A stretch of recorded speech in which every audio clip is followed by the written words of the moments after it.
Big breaking news coming in. Legal heat on Arundhati Roy. Now, this is in connection to the 2010 speech given by Arundhati Roy. We're given to understand that Delhi LG has given sanction to prosecute author Arundhati Roy. Now, this is in connection to speeches made by Arundhati Roy and others. According to the information, Arundhati Roy strongly propagated that Kashmir was never the part of India and was forcibly occupied by armed forces of India, and every possible effort should be made for the independence of the state of Jammu and Kashmir from India. We have Priyank joining us on the broadcast with more details. A big development, LG has given sanction to prosecute Arundhati Roy. Yes, Swati, there's a major development in the case which pertains to October 2010. That means after 13 years of filing this FIR, which was filed on the basis of the complaint which was filed by one of the activists to Delhi. There were offences of sedition, promotion of promoting enmity between religious group, as well as in the basis of race, place, birth, religion, etc. These were the things which were based on it. Very shockingly, Sayyid-Alisa Gilani and Arundhati Roy. Right, Priyank, stay on with us. Now, this case was registered by Sushil Pandit and he's joining us on the broadcast. Mr. Pandit, big development. The LG has given sanction to prosecute Arundhati Roy. Your first reaction? I am really grateful. After 13 years of perseverance, follow-up, going from one police station to the other, talking to several police officers, and before that, running around the courts, even to get the FIR registered. Finally, after 13 years, the system has responded.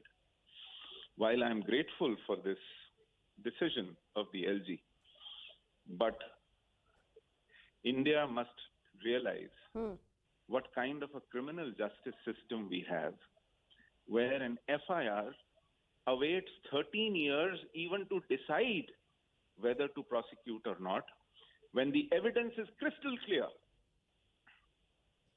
when there is absolutely no doubt about what the crime was and how it was committed.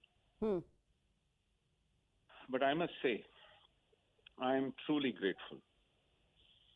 I am so happy today that Arundhati Roy will have to face the consequences of her action.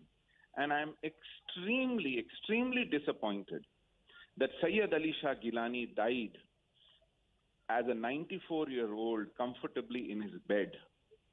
He escaped the consequences of his action. And this was one of the smallest of crimes that he committed.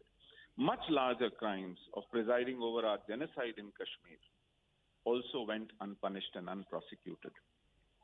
Mr. Pandit, for the benefit of our viewers, can you take us through the case? Can you throw more light on the kind of statements made? Yes. In the month of October, in 2010, I think it was 21st or 22nd of October, barely a kilometer away from our parliament, as the crow flies, there was a meeting, a public meeting called in an auditorium called Little Theatre Group at Mandi House.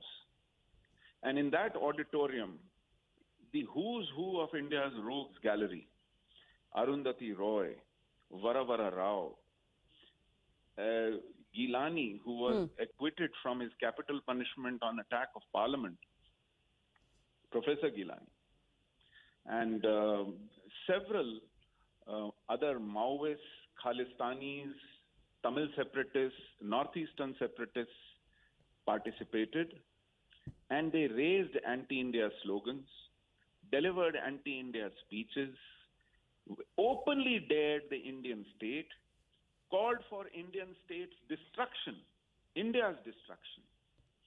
This event went on for several hours, from morning till evening, and was covered by entire, spectrum of our media, print, even television channels.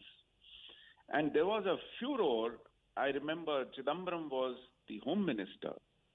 For 1 week, the newsmen trailed him in all his public appearances, asking him, what action will the government take? And he had infamously responded saying, taking no action is also an action. It is when I heard this that I decided to move an FIR as a common citizen, because government had abdicated its responsibility. And I had to run around from Tilak Marg police station to courts. And only after the intervention of the courts that an FIR was registered in January next year, after several adjournments. And then, despite the registration of the FIR, there was absolutely no progress. And it took more than 2 years, 3 years, for crime branch to even finalize a charge sheet, which was never acted upon. Right. So you're saying the previous establishment did not have the intention to take action, and after which you registered a case, and even that took 13 years for this development to take place, where today the LG has cleared prosecution of Arundhati Roy. Thank you very much, Mr. Pandit, for joining us on the broadcast, and thank you to Priyanka as well for getting us the details. With that, a quick